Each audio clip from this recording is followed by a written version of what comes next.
What's going on, YouTube? Sorry, we're about 5 minutes behind usual schedule of the 205 spot. Seeing we got some people in here already, ready to roll. It should be good. I'm very excited for today's slate. How we doing, Monotone? How we doing for a Wednesday edition NBA action here? Yeah, no, I'm feeling pretty good. I'm ready to get into the slate. It seems like a pretty good one. A lot of closer spreads, is what one of the first things I always look for. And obviously with all this injury madness, hopefully there's some value somewhere on here that we can find for you guys. Yeah, a lot of injuries. I mean, we're gonna probably see quite a few more, I'm sure, come before slate time. So, there's been countless. I think Capella is one of the big ones out today. Yep, young too. So it's gonna be one of those types of days. Let's get this sent out, and we'll get ready to roll. Whew. It will be interesting. Yeah, let me see if I have last week's NBA. I hit my long shot last week. I know, that's why I want to make sure we do the recap. Yeah. We get our recap out there. I think it was pretty bland besides that, but yeah. Brunson hit it easily, right? Yeah, he had that damn near in the first half, actually. That one. Capella, I don't think got there. I think he had 10, right? It was it was a weird game. I don't know. I think it was blowout that really killed him. I'm pretty sure he had 10 going into the third or something. But yeah, I got hooked on Murray, obviously. I remember that one. Dude, that hurt. And Pop pulled him with 4 minutes left. I'm like, dude, This is so dumb. Murray triple-double obviously missed, but we did hit the big boy. I think that's our second one so far on show that we've hit. That one crushed. I think he ended up with, 30 points that game? Yeah. I was getting messages, with plenty of game time left. I was like, guys, calm down. We still got to win the game here. But yeah. Isn't it crazy how on Twitter, if you post one like this or you get a big one and just everybody just freaks out? I'm like, dude, last night I had a long shot of Malik Beasley 25 points. Mm-hmm. And it was plus 950 for him to score 25 points. Man had 22 going into the fourth quarter and didn't get a bucket. I got so many messages. Wow. And I'm like, dude, especially in a game like this where they're not expected to do it. Yeah. Hold it down a little bit. Make sure we let it happen first. Like my big one I told you I hit this past week where it's I'm freaking out. And then crazy shit happened. So it was good. Quinn in there. I've never had this many props on a slate. Yeah, man, there's a lot of them that don't even have them up yet that I'm looking at and waiting for to get. Yeah. So, I think they're going to be that. I don't know if they're going to give me a line, but I really want the Hawks center. I hit him once last year. I think it was the last game of the year. I think his name's Okongwu. Okongwu from Kansas, right? I think it was. Yep. The dude gets absolutely zero playing time, but if he gets 4 minutes, he'll grab 6 rebounds. You know what I mean? He's one of those guys. So I really want a line on him tonight. We'll see. Yeah, dude, I liked him at Kansas too. So I think that there's a lot of value. It's just, I think Vegas is actually being smart here and holding off because like last night, I'm hitting these big ones. I'm getting close to these big ones, but there's so many late injuries out, it's just, you can get such good value, especially on Drew Holiday. I had him to score 30 at plus 600 and Middleton got ruled out 20 minutes before the game and it went down to plus 300. So you're sitting there with 2 times the value on these plays. And they know they're getting smarter, especially with how many people are posting all these big tickets. It's a big one. So I've been having fun with this alt line stuff for a while, but I'm getting the more people hit, the more I'm they might just stop offering this, guys. Suddenly it's going to be Bovada odds where you can get 5 assists for minus 150 and 10 assists for plus 190. It's going to be like that, I think, pretty soon. Unfortunately, calling our shots, you're going to be throwing some hands with me. I do not have a Jay-Sean Tate bet actually today. I would. I was very close. He almost made it, but I got a couple hammers here, and I had to get one at plus money too. Lately, Also, I think Jalen Green plays today as well. So I'm curious how that's going to go. I want to see one game with them together with no Porter before I roll my cash out on them today. So, but we got through our recap, got people in here. Let me roll with my first one here. I think I have the two today. You have one, and then our long shot ones today. I'm going to be rolling with Jason Tatum rebounds. I found him at plus 110 at Bet Rivers today. And I just don't think this should be plus money. He's hit this in his last two games. And I really do not know how they're going to explain to throw Enes Kanter out there for 40 minutes again. This man is the worst defender I have ever seen in my entire life. He allowed 40 and 15 to Embiid last game. And now, obviously, I always like tacking the Cavs for rebounding props, but who is he going to guard? Like, I know he's not going to be able to guard Kevin Love on the outside. He's not going to be able to guard Lauri Markkanen. If he guards him, I think Markkanen might be your long shot play for 30 points because whoever is getting guarded by Enes Kanter will score at least 20 tonight. I just don't know who it's going to be. And I think they play him off the floor running wise. And I just like Tatum here with the injuries or COVID, I think, to Robert Williams. They also have Horford out, correct? I think both of them. Horford's out. Williams is back in for his first game today. Okay. Well, as long as Horford's out, that was my biggest one there. Because you got to understand, too, Williams not a rebounder, right? I think we all just sits in the corner. Well, he's a box out kind of guy. He's not much of a rebounder. Tatum's still probably going to be the number one guy when Kanter's off the court. Yeah, and with all these injuries, still only a 6-point spread here in this game. Obviously, Celtics are missing quite a few pieces as well. I've been seeing him around 36 to 38 minutes in all of these games with all these guys out. And he's got a 12.7 rebounding percentage. Obviously, that gets boosted with Horford out as well. And he's averaging 8.6 rebounds on the season. And I just really don't see this Cleveland team being able to stop him from grabbing boards.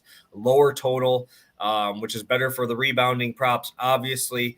And without Allen and Mobley down there, it's going to be really tough, I see, for Tatum not to grab these boards from the other guard/forwards that he'd be guarding in the situation. Honestly, I really don't know who he would be guarding in this spot.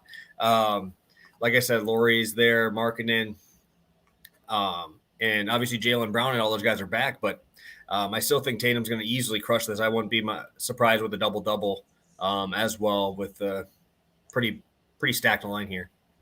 Yeah, I was looking at the double-double when I was doing the long shot research. Was definitely intriguing for sure.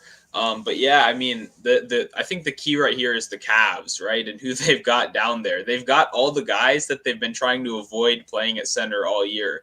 So they've been playing Markkanen at the 3. They're like, no way, we want this to be our big man, you know? And then when Kevin Love plays, he normally comes in and plays the 4 off the bench. So those are going to be your starting big men today. And that's a great matchup for anyone. Those guys don't want to get down and dirty in the paint. They want to shoot threes on the outside and, you know, jog back the other way. So it's a good matchup we got here, and it should be a relatively close game. I don't know how Cleveland wins this game. I've kind of been considering betting the Celtics spread, honestly, just because it's really hard for me to envision how this Cleveland team works when everyone just wants to sit on the outside and shoot threes, but we'll see. Yeah, this team is depleted, man. Without I think the only guy that I would relatively think is NBA caliber, at least good NBA player, is probably Garland. Yeah, and this is gonna be an ugly game. I think it's gonna be a very ugly game. But yeah, I think Boston should easily cover this, easily win. I just think that we'll be able to see a lot of bricks from that Cleveland side to get us there. I think Dean Wade's probably going to be in the starting lineup today. Yeah, that's the name I was looking for. Yeah, it's another one of those guys that they don't want to play as a big man. You know, they want him to sit outside and shoot threes. So it'll be interesting how they handle this. I might tune into this one. Yeah, it should be interesting.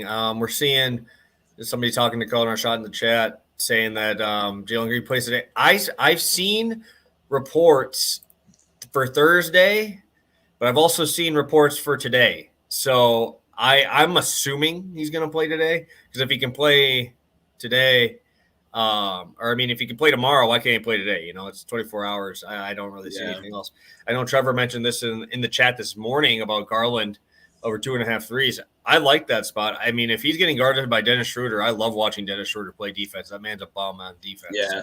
Also, big news that I just saw right now, like just happened a second ago. Reggie Jackson and Luke Kennard just got ruled out before the show started. I didn't catch that. So now it just locked. Everything's locked up there. So that whole game's at risk now too. Yeah, I think Paul George was in, right? They said he would be in today. First one back. So yeah, I would think, or this would be a second one back. We'll see if this game even happens anymore. I guess. What's his points going to open back up at? Like 29.5 without Kennard and Jackson. Those are the only two guys taking more than 10 shots. Yeah, with Reggie Jackson gone, it's got to boost at least 8 points because he's. Yeah. I wish they would give me shot attempt lines. I would take probably Paul George at like 40 here. Yeah, that's what we were talking about that in my Discord last night, man. When are they going to let us bet shot attempts? It'll be a great day. Yeah, probably hammer Bobby Portis's. Yeah. Yep. Roy Hibbert plans to sign. Oh my God, does that do like 50? I want to see Steve Nash come in and play for the Nets. That's what I want to see. Haliburton game again. Yes. The funny thing is, I had his double-double and LaMelo's double-double separate too, and in that crazy one too. So, I think that it's going to be I love Tyrese, and we might as well just bring it right up into your next one here. Yeah, I mean, the chat seemingly caught on before we started talking about it. But yeah, my next one right here is Tyrese Haliburton, points, rebounds, and assists over 29.5. And a lot of people took whether it's points, whether it's assists separate, whether it's PRA all together. I like them all, honestly. He's really been on a roll these last couple games, kind of showing without De'Aaron Fox that maybe it might be time to trade De'Aaron Fox, get any assets you can, and build around Tyrese, because this team has a lot of guards. And it doesn't really make sense to keep going forward with what they have unless they think they can contend. I don't think they can contend. But yeah, so without Fox, the last 3 games, he has 39, 42, and 37 points, rebound, assists. So he cleared this number by at least 8 every single time. And he's seen a 7% usage bump during that span. And then we have a nice matchup here against the Clippers, honestly. A lot of people, if you go off last year's name value, it might sound a little scarier.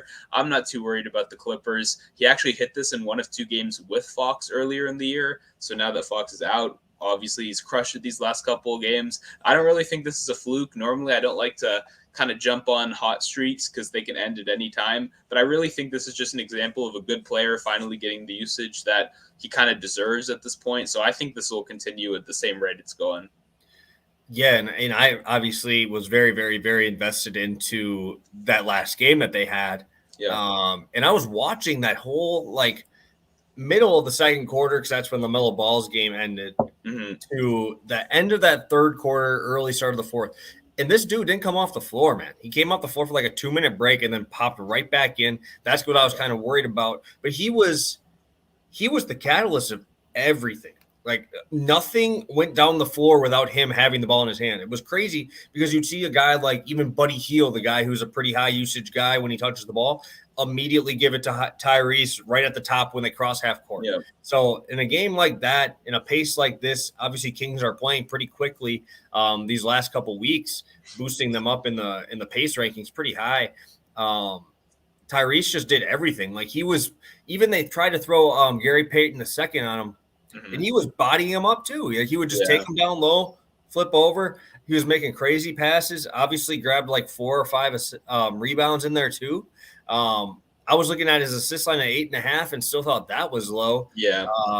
And I think that both sides of this should cash on the points and the assist side. So that I would be more on those two. But I think obviously if he grabs like 2, he should probably be able to cash this of rebounds. Yeah, but even since Fox has been out, he's been grabbing more too. I believe he had 4, 4, and 6, I want to say, over these last couple games. But generally when I'm going for PRA, I'm going for spike performances. And Haliburton has kind of shown in the past that he does have those spike rebounding performances where he can get up to 6 or 8. And then Ben asked if 30.5 PRA is good, and I would say, yeah, that's definitely good too. I think as long as we stay under 31 or 32, I think we're in a good spot. Love it. Yeah, dude. Tyrese actually went to Oshkosh, like 15 minutes away from my high school. So I've had a few buddies play with him, played AAU ball with him a little bit. So yeah, I mean, he's a good dude. Went to Iowa State. Dude's a monster, man. He's so underrated still. Like no one really talks about him because he is behind De'Aaron Fox, and there's a lot of good players on that team. Just curious, like you should just take the bottom part of that with Bagley. You still got there. You still got some really good pieces there for the Kings that should be good. I mean, they're really good. Yeah, they don't have any like diversity of player type though. They have a bunch of small guards and then like an undersized center that they gave up on for a year, but then I guess are invested in again. I don't know. It's a weird team. I think they need some changes. Yeah, I'm gonna be on this one pretty heavy here. 2-unit play. I'm on Giddey's rebound assist. He's back. He's back in the spot here. This is the guy who took Jayshawn Tate off of the card here. Was Mr. Josh Giddey. You guys probably saw I posted the picture of my ticket. Giddey was the leadoff role of my double parlay. And honestly, I was really expecting it to be rebounds, but he ended up with 11 assists in that game. Yeah. So the type of action that I need a rebounds and assists on here, because this man can get it either way. He can grab 11 rebounds. I think he had an 18 rebound, 10 assist game, and he didn't get a triple double because he only had 8 points, right? That's insanity. This guy is pushing almost like that Draymond Green type stat line, gets his steals, gets his blocks, plays good D, rebounds, assists. The thing is his usage is so high and rebounding rate is around 13%, that he's only playing 30 to 32 minutes in these games. They're not running him more in a closer game. They're not cutting him off in blowouts. He's getting that 30-minute role, sometimes boosting that up to 32. And we're getting a game here with Denver, which I really like because there are so many injuries on that Denver side that the spread's still only 6 points. I don't really see a blowout on each side unless Jokic decides he's going to have one of his 50-point performances, which obviously is very possible with how good Jokic has been playing. But he's hit this number in 4 of his last 5. I think Aaron Gordon is questionable here as well. So if we're getting very low amount of guys on that side, and Giddey, I believe Trey Mann was ruled out. Muscala ruled out for today's game. Rebounding there, assists from Mann as well. And he's averaging 7.1 rebounds on the season, 6.2 assists in that 32 minutes of run. We're waiting for that triple-double to happen. This might be that day where he gets that action. I think we get a huge showing tonight. Last 6 games for the Nuggets, too, have all flown over the totals. Destroyed the totals, like 15 points over. And they're not even close. Their defense is terrible, but they are deciding to run that they're trying to run like some of those college teams that say, hey, I really don't care if you score. We're just going to score more. And that's what's been happening here. And I love that, obviously, for prop sides. And I just really, really like Giddey tonight to get the job done here on every aspect of this game. Yeah. Doesn't this guy have a kind of Russell Westbrook stat line feel to him, right? Like, it feels like he could really go off any day. Like you said, 18-5 with the rebounds. Then the next day he only gets 5 rebounds, but he grabs 11 assists. It just seems like he's one of those guys that can really do it any given night. Like we saw from Russell Westbrook last year, and he's just putting up some crazy numbers. And like all those injuries you mentioned, a lot of dudes are now out of the lineup. He was already an aggressive rebounder, but he should continue to stay aggressive in this game. And like you said, I think it'll stay pretty close also. It should be a pretty good game to bet props on. Like, I haven't heard anyone talk about this yet, but why aren't we all just betting like Jokic rebounds? Who's going to stop him from rebounding against the Thunder? Yeah, and I believe we're seeing Derek Favors getting the start for center is the projected lineup. I have like 2 or 3 same game parlays already built for this game. Right. I have like so many parts of this game that I just don't know how to get away from this one. Obviously, blowouts are there. But now also Marcus Howard is out as well, who was getting like 20 minutes off the bench. And he is the definition of a black hole, too. That ball never leaves his hand. If you watch him at Marquette, this dude shot every time he touched the ball. Same thing now. He's out for a couple months with a knee injury. So now you even get more shots into a concentrated area here with obviously possibly Gordon out, too. It's so much usage and stuff to go around that this game screams same-game parlay type of feel, at least for me. Yeah, I'm starting to get a sense that this is like a Jokic, like 50-point, 20 rebound game, you know, like very possible. Who's going to stop the guy? I mean, yeah, you're right. Favors might get the start, and then we're going to see some Robinson Earl mixed in. It's really tough. It's really tough. This could be, do you guys like Jokic double at negative 1,250? Yeah, exactly. That shows you. Yeah, dude, I was looking at some of his lines and they're stupid. For him to get 16 rebounds is like plus like 120. Yeah. When is the last time we've seen something like that? This ain't no Wilt Chamberlain type of day, you know? This is nuts. Yeah, to get 14 is minus 111 right now. So, and then I think his actual line is sitting at 13 and a half, which is absurd. Exactly. I would be interested in assists too, but the problem is I'm kind of worried that no one's going to be able to make him pass. Like this could be a game where he just scores like 40, 50 points and he could still grab 7 assists doing that, or 8 assists is what he would need to cash his prop. But I don't know that, like, who's going to make him pass? That's the only thing that worries me a little bit. Yeah. You're going to have to show a double and talk about this in a little bit of mine. So I'll hold back until we get there. We're seeing Quincy up to minus 145 on MGM. DK at that. Make sure you do check PointsBet. Brennan did luckily post this for us here for him at minus 125 over on PointsBet. So very nice of you to do that. I appreciate that. Thoughts on Middleton over 6.5 rebounds tonight at plus 100? Yeah, I like it. So Middleton, I texted you my long shot before we got on here, but I was really looking it over for a while, and Middleton double was almost one of them.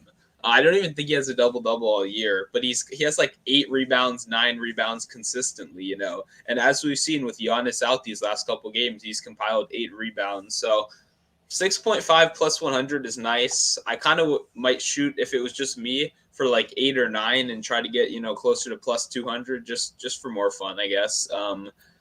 But yeah, no, I think it's a good spot. Yeah, and I believe Portis is out as well too, who's a machine down there too. Obviously still no Brook Lopez. We're really, really, really depleted on the front court. So Middleton's always been a good rebounding guy. And the thing is too, is if Drew's hitting his shots, Middleton assists has a chance of getting up there too. He's got the ability to do both and hit your double on both, which is something that we obviously look for when we're betting on something like that. I mean, obviously it's probably way more of a long shot than possible. I've seen him do it where he's gotten that double team come to him when he is that number one threat. Mm-hmm. And with Grayson Allen out there and all these guys shooting threes, definitely have the opportunity for assists as well. So maybe a rebound assist line might be in the cards there.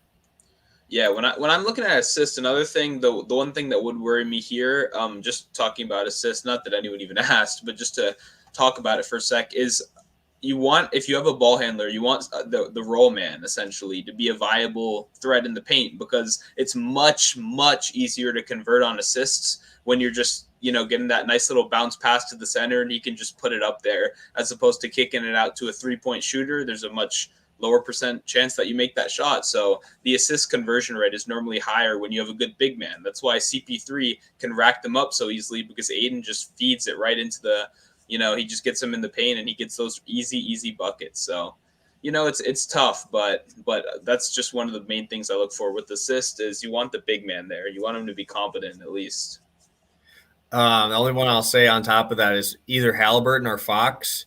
Is when you have a guy like Buddy Hield out there who shoots as much as he does on those catch and shoot shots, those are shooting at like 50% too. So those are the only guys I think about that'll get you. Grayson Allen's probably in that too. When they're set their feet like that, it's like game over, So those are like the only other guys I really look at on the assist spot. My personal best play was Cedi Osman over 1.5 threes. Thoughts? Yeah, other than the obvious plays out there. I like that one. I like Cedi when he gets in there. He obviously goes off. I didn't see that listed on any American books. It was always 2.5 plus 150, so that would imply 1.5 would be minus 200. So I'm assuming that's the range you got it in. I'm guessing minus 180 to minus 200. I was actually looking at pairing that up with another one, maybe Garrison Matthews, maybe Armani Brooks, one of the two Houston 3-point snipers going up against Milwaukee. I thought about pairing it with a couple other places, but yeah, it was definitely one that caught my eye. When Cedi gets in there, the guy loves to shoot, and he can get hot too. Like if he makes one, he's probably going to shoot it on the next possession too. Yeah, no, Cedi Osman, I have an interesting relationship with him in betting, so I just kind of anytime I see his name, it's pretty much just a scroll by. he screwed me over so many times in those cheap DFS spots where it's like he should easily kill it, and he got minus 160. I'm from, I believe, maybe Europe. Yeah, Europe is, I assume, what he's EU. Yeah, okay. No American books had that, so that's a good number for sure. All right. Again, guys, make sure you follow my boy Monotone. Follow myself too over on Twitter. That's where you'll get more of our free play action. Have the link in the description. Drop a like if you guys are getting anything out of this content. We appreciate you. Always got to make sure we drop that in there before we get to our big boys here and our big parlays coming out. We'll start with you, Monotone, one that I have sincere love for sure. Yeah, so I kind of forgot when I was looking that this was one of your big hits, that you just had, obviously, which was awesome. That was great to see. But yeah, so I'm going with some familiar faces for most of you guys. Then we're running Haliburton and Giddey double parlay. I couldn't believe this was paying out at plus 992. For me, this is much closer to plus 500, that kind of range. So when we get all of those points, then I'll take him for sure. But yeah, Haliburton's coming off 3 straight double-doubles. We already talked about him a little bit earlier when we were talking about points, rebounds, and assists, but he's hit that 10 assist mark fairly easily over the last couple of games. I've been on Haliburton even before Fox was going out because when you're looking at the stats, their assists are kind of similar on paper, but what I started noticing was that Haliburton's potential assists was passing Fox by a good amount, and it was kind of clear that even when Fox was there, he was still getting passed as the primary ball handler. So love the Haliburton leg. And then Giddey's the little bit higher, leverage leg, I guess. But you kind of did all the work for me earlier talking about this. He's coming off 2 straight double-doubles since coming back. He has this newfound huge usage rate with all the injuries going on. And this game is going to be probably faster paced, probably higher scoring, and there should be plenty of opportunity for him to get a double-double. A guy like this, it's going to be SGA. He's going to be the number 1. Giddey's probably the number 2. I guess Dort isn't the highest usage offensive player. He's, more useful on defense. So I don't know. It's interesting, but I think Giddey will have plenty of opportunity to get this at plus 992. I was stoked. I love this one. I'm hyped for it. Yeah, no, and Dort, honestly, when he's in, actually helps Giddey because all he does is sit in the corner. And Giddey will just get to that high post spot and just kick it. So doing a very, very good job of controlling this offense. SGA is not a point guard. I don't care what his stuff says. I don't really think of him as a point guard at all because he shoots way more than he passes. It's not even relatively close. Yeah. And Giddey's running like that Giannis point forward type of play here. So I love the Giddey to get double line, obviously. Played it quite a few times. And have them pretty heavy tonight. I like that a lot. Haliburton made it a lot easier on my last leg of my 3 because I thought that one would be a little bit harder against the Warriors. Yeah, he has a lot easier matchup here in this Denver team. Probably getting guarded by Monty Morris. I'm not worried about that at all, especially on the size difference. Haliburton's a big dude. Dude's like 6'6" point guard here. Has the ability to shoot over anybody. The thing is with Giddey is you have the opportunity of double-doubling without even scoring, which is something that not many guys can do. Probably almost only Draymond Green in the NBA, maybe Russell Westbrook, but those guys are, at least Russ shoots way more than Giddey does. So love both legs. I think you got a nice cash here. That would be crazy if they hit back-to-back times. I would be so hyped. We'll love it. If it ain't broke, don't fix it. I love it. My long shot of the day, I'm going back to that game. I'm staying in that game. Monty Morris to score 20 points at plus 450. I also will be playing his over 5 threes at plus 780. I just like this game a lot. It's going to have a lot of props for me. If it's a blowout, I'm pretty fucked. There's really no other way to say it. But like I said, the only way this gets blown out is if Jokic decides to do that. So I'll probably sprinkle. If I can find a place that will let me take 50 points or 45, I'm going to try to throw a sprinkle on there because I really think that's the only way here. Or if Monty Morris hits all these points, because Will Barton is struggling, guys. He is not doing what he's supposed to at all. I believe in the last game he only played like 21 minutes because he was playing so poorly. Obviously, they did get blown out by the Hawks by I think 17 or so. But Monty Morris is shooting quite a bit lately, and this is I think only a second game without what's his face? Howard. Without Howard. So without Jordan Howard, or why do I keep saying Jordan Howard? Stupid Eagles, man. I don't know why. I literally just watched the game, so I keep saying Jordan Howard, Marcus Howard. So with him out, I love this spot for him to be that primary bench guy, but now I believe he's probably going to get into the starting lineup. 30 plus minutes in every game but the last one, because obviously they did get blown out. And even in that 25 minutes, he went 8 for 13 from the field, 3 for 5 from 3. He's hit 3 threes in his last 5 games. I mean, we've seen 20 points in 2 of those. I mean, there's so much to like here, so much usage to go around. If Aaron Gordon does not play, I will probably throw it down on a 30-point game, to be completely honest, if we're not going to have that. And I don't even know if they offered it on FanDuel because it got too high, but 25 was 1,000 or plus 900. So I really like Monty Morris, and I think he would have been my DFS value if we talked DFS today. There's just so many shots going up from him. If I look back on here, he's averaging 12 shots per game in the month of December, averaging 32 minutes per game. And his true shooting on 2 and 3 pointers, not counting the free throws. I know that's what's into the true shooting percentage is all 3, but he's at 54% from the field right now in the month of December. And when we got streaky shooters like this, those are the types of things I like to see. And we're still seeing him still get about 4 or 5 assists a game here. So he is heavily involved in this offense. If this stays close, I wouldn't be surprised to see him at that 35-point mark, especially without Howard. And I think that this is really that only other option that this team has right now. There's really nobody else. Like Aaron Gordon isn't like the Orlando Magic Gordon when he came into the league where he can take a game over. He doesn't have that ability anymore. JaMychal Green was playing, and he was playing pretty well for a little bit there, and now he's out. So there's just so much usage to go around. I love it. Yeah, no, I mean, this guy might take – I mean, it's not likely, but he'll probably be second on Denver in shot attempts. He might even pass Jokic. If Jokic's efficient enough, he might even pass Jokic in shot attempts. So whenever we can get that kind of volume for a guy that, like you said, is a streaky shooter and will take a majority of his shots behind the three-point line, then we want to jump on that value for sure. I think plus 450 is some great odds for this one, honestly. This might make it. This might have to be my new long shot of the day, because I don't know a way in hell that Jokic doesn't score 25. If I need for plus 3,000, I like that. I like that a lot. Yes, this is actually going to be on my VIP card. So if you guys wanted to take that, I'm on his 2.5 threes made already. So I guess we're giving out 3 plays here. But I really like Monty Morris today, like way more than I probably should. Yeah. But I really don't know on that Oklahoma City side who's going to be able to stay with him, who's going to be able to stop him even from just driving. And one of the other things that I really always look into, in not that he's shooting well, so that's obviously a plus. Everything's there, but you look at Oklahoma City, they allow the 4th most 3-point attempts of any team in the NBA. Yeah. Almost 40 3-pointers per game go up against Oklahoma City.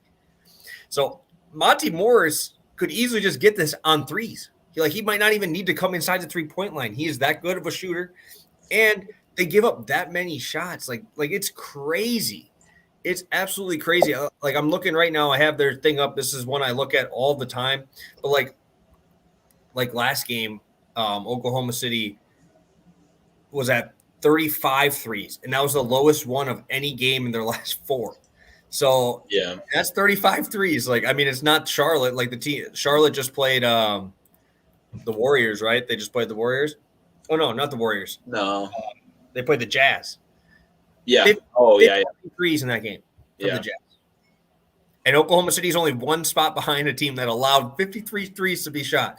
Yeah. Like I was looking at Jokic's 3-point line, but he just doesn't need to do it. Yeah. Like there's no need for him to do that. Exactly. He can easily get anything he wants at any time, wherever he wants. So yeah, I'm gonna be pretty heavily invested in Mr. Monty Morris tonight. I think he gets the job done. Yeah, especially if Gordon's out, that would be great too. Yeah, I know. I saw questionable. I'm not really sure 100%.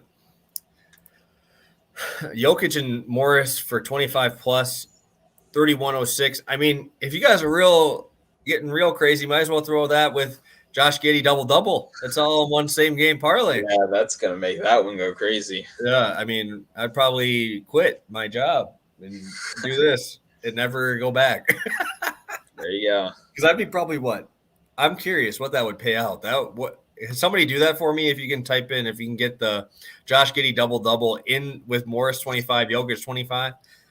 Just curious. I've spent $10 on worse things in my life. It might go over 100 to 1, right? Yeah, it's got to be up there. I mean, you could also just take those two for 25, Jokic 10 points or 10 rebounds, 10 assists, and then oh my god, dude, it's everywhere. We could go everywhere. Monty Morris four threes. At plus 450. I'm pretty sure it's higher right now on FanDuel. On FanDuel, yeah. I think it might be higher. But, yeah, I love Monty Morris today. The only concern I have for him is if Jokic decides, hey, I'm going to drop 50 today because I feel like it. So that's really my only concern because this game should be fun. Even if he does score 50, right, that we would assume like 110 points need to be scored in that game. Aaron Gordon, we can put him in for his usual like 14 that'll get every game. And then who else is going to take up the majority of that? It's probably Morris, right? I think that'd be it, really. I mean, that'd be pretty much all of it. Yeah, I can't think of who else is going to have the willingness to take as many shots as he will. So it'll be interesting. Yeah. It'll be fun to watch. Heavily invested in that one, boys. I mean, the thing is with Jokic is those assists have to go somewhere, right? Jeff Green will go off, guys. Oh my god, that dude's 50. That dude's probably got full-on arthritis in both knees right now, dude. I don't know. He was pretty good last year. He was nasty last year, and that pretty sure he was with the Nets, right? When they're rolling out KD and Harden. Yep. Yeah. I mean, I could get open on those guys. Yeah, no. I had James Harden. Yeah. Hey, but to be fair, I mean, what's his name? He played better than Joe Harris, and they paid Joe Harris like $80 million to do that. So, Yeah, ridiculous, dude. All these shooters have been getting paid and not doing anything with it. So, I mean, it should be a classic example. We got to be done paying the shooters, right? Like, none of this has actually worked. I don't know. We'll see what happens this free agency. Maybe someone will make the mistake again, but I don't know. I mean, the only one that I think is relatively actually still good is maybe Buddy Hield. Like, I think he's still like 17 a game. But like, has he ever been like paid? Like, I don't know. I don't know what his contract looks like. All I know is Duncan Robinson's a piece of shit and he sucks. I figured that was going to find its way. Yeah. He's terrible. He's so bad. Dude, I saw the last game last night. Tyler Hero had like a plus 38 plus minus. I'm like, well, that's probably because Tyler Hero probably subbed in for Duncan Robinson, and then that's why they were losing when he was in. So yeah, it ain't hard. There you go. I mean, Tyler Hero played bad, right? Didn't he shoot? I checked it half. He was like 3 for like 14 or something. So. Yeah, no, it wasn't good. It wasn't anything too crazy, but they obviously did that there. I don't see any other questions in here. John Collins over 20.5 seems like a lock. Orlando suck against power forwards. He'll be dominating the paint. I get it. I've never used the 4-letter word that starts with L there. I never use that word ever because it scares me. But, oh, man, something always gets me when John Collins has this opportunity. I just don't feel like he takes it over as well. So my problem here, right, is John Collins benefits from Trae Young being one of the best passers in the NBA. Just like most paint scorers, you're set up a lot of the time on lobs, on dunks, on these great passes from the one of the better passing point guards in the league. So now that he doesn't have that, how well is he really going to be able to create his own shot? He can take over. I see like the athletic skill set is there. I don't know. I have a hard time seeing him get to 21 points. Like, this feels too high for me. I'd much rather go with a guy like Bogdanovic, who we know can create his own shot. Even Herter, to a certain extent, can create his own shot. Some of these guys who aren't going to be as reliant on who's going to be starting. Is it going to be DeLon Wright? Is that who it is? I think so. I think that's that backup short guard, right? Because he's out with COVID. Yeah. Lou Williams is for sure. So I don't know. It's interesting. I could see Collins getting there, but it's not my thing today, just because I think he benefits a lot from Trae Young. Like I bet like 4 to 6 points per game he scores come from lobs or dunks or great setups by Trae. So I don't know. Yeah, I personally would probably take this one over. I think double-double is probably a better option than just straight 20 points because I'm probably getting plus money. And I think he probably dominates the rebounding glass more than he dominates the game completely. I think that's probably our best chance, especially without Capella. A lot of rebounding percentage to go around. So yeah, if Okongwu starts, that'll be interesting though. If Collins is at the 5, maybe they try that. Maybe not. DeMarcus Cousins might break the slate if he sees 25 plus. Oh, of course, dude. This dude when he's actually on the court is like a 1.3 fantasy point per minute. That's unbelievable. That's like pushing Giannis numbers. Yeah, did you see Boban played 5 minutes? He scored 8 points and got 2 rebounds yesterday. I was like, I love this guy. Yeah. Yeah, no, Cousins is like that. I don't think he sees 25 minutes though. That's the tough part. I think his conditioning is that bad. He can't run that long. Like he plays the first 4 minutes. This is my favorite part of a slate. Is he plays first 4 minutes. He's the highest point scorer for the entire quarter. Yeah. And whoever has him is sitting at the top, and then all you see is he doesn't play till like the start of the third. Yeah. So it's one of the funniest things you'll see in any FanDuel and or DraftKings lineup is when you see DeMarcus Cousins in that first game, and then it comes back around. Always happens here in first place until that happens. So Cousins goes real hard for the first like 3 to 4 minutes, then gets tired and is kind of out there for 2 more minutes, and you're like, please do something, and he just doesn't do shit, and then he gets subbed out. It's great.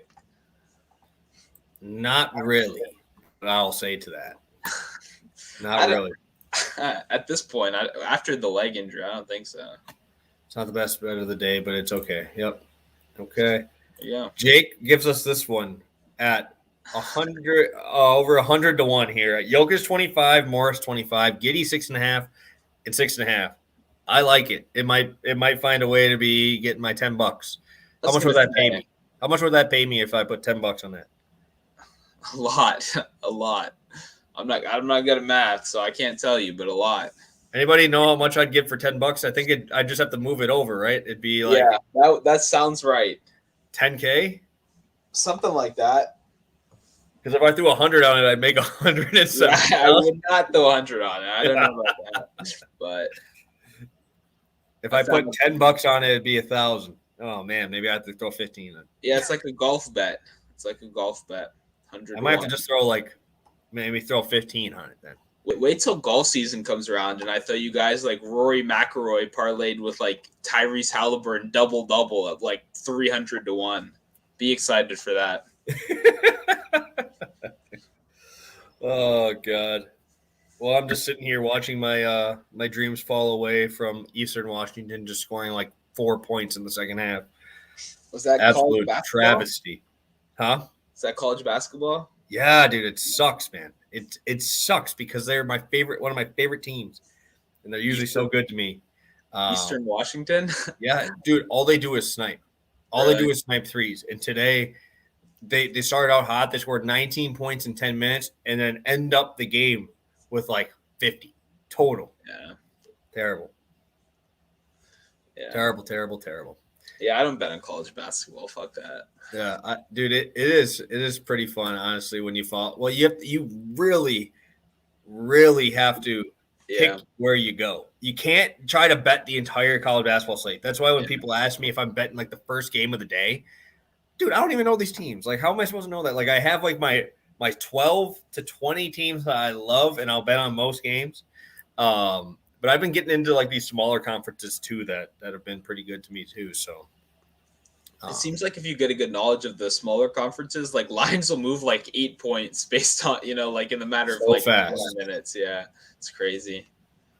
Well, at least Texas came through there at the end, but there we go. So don't get me excited about Rory parlays. It's gonna be fun. Yes, sir. I think that's everything. Let's swing through our recap. If you guys have any questions, better ask them quick. We're gonna be getting on through these shortly. All right. So I'm gonna start out with mine. I have Giddey rebounds assists over 12.5, minus 130 for 2 units, and I'm also rolling with Jason Tatum over 8.5 rebounds at plus 110. And my long shot of the day is gonna be Monty Morris 20 points. I will have an ungodly amount of plays on the Monty Morris side today. Over 2.5 threes is just disrespectful. That man's going to just shoot every time he touches it. So I love it. So let's get to Mr. Monotone's plays for today.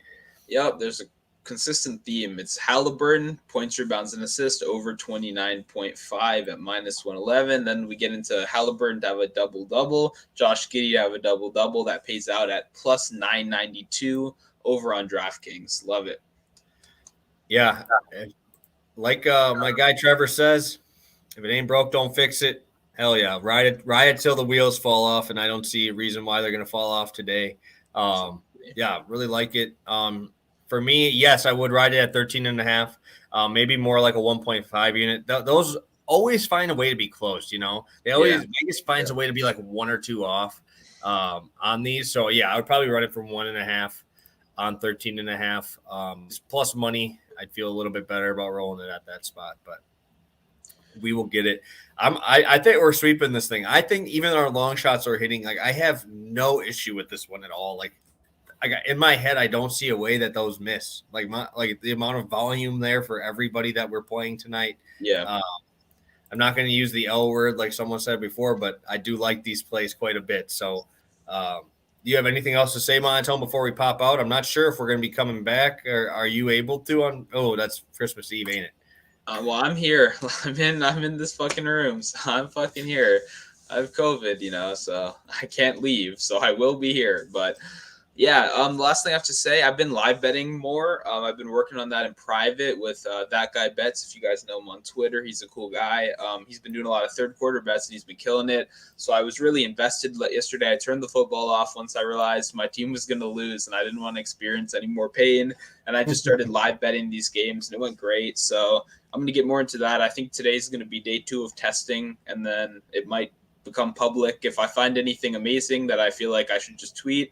And if I, don't, then I'll mark those results down and it'll come to you guys in a couple days. But I think live betting with how crazy COVID is, it's so much easier for us to pick up on some things than it is the books who are just kind of setting like very generic lines, Like I caught this the other day and I tweeted it. It was Blake Griffin assists when all those nets were out, He scored like 20 points, something like that. But it was like, this guy's touching the ball on every possession. I'll bet his assist, whatever it was at, and they put it at 4.5 and it was awesome. So live betting's nice when you can get it down and you know what to look for, right? That's the key. I think you would do well in it too, because what's going on when you're watching a game, So I think it'll, with how crazy this COVID shit is, I think it'll become even more popular, just because like even yesterday, like I tweeted Brunson out and then suddenly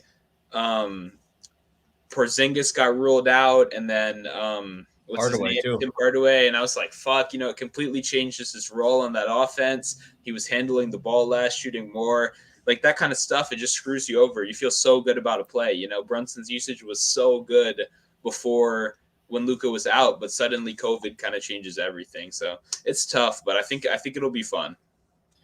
Yeah, no, it does change a lot. Like there's not much you can really do when you work so hard on these plays and have all these numbers.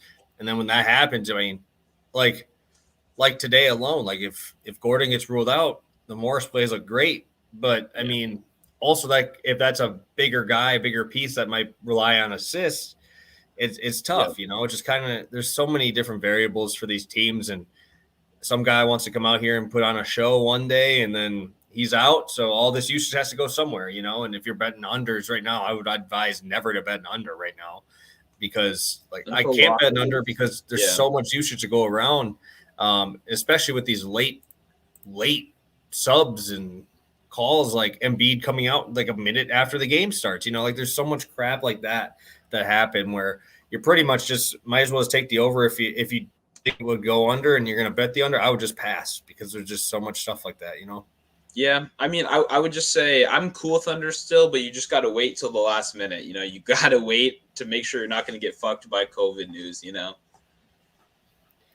Yeah, Trevor brings up a good point. I'm like the unders guy for football. I don't know why. I've been betting those way more than I probably should. But, hey, Jimmy G's a freaking cash cow for under. Yeah. He hit last week everything. I had attempts, completions, and yards, all under Too easy, dude. Too easy. If they're gonna win, you might as well just take his unders because that man doesn't do shit.